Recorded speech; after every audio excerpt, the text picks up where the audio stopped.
What is up, guys? Done at this site. So in this video, I'm going to show you how you can contact the Amazon customer service. So first, you need to head over to Amazon, and then you just simply need to log in with your Amazon's account. After that, you simply need to click on your profile here on the right side at the top. And after clicking here, you just simply need to click on this Contact Us button. And after clicking on Contact Us, you can have a call with the customer support executive, or you can just simply start chatting. So if you want to chat, just simply click on Start Chatting, and then the chat with the Amazon will start. So first you need to connect with an associate. By just clicking on connect with associate, you just simply need to enter your issue.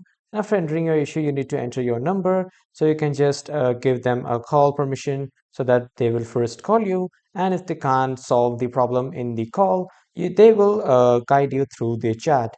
And this is how you can contact your Amazon contact us. That was all for this video, everyone. Thank you for watching.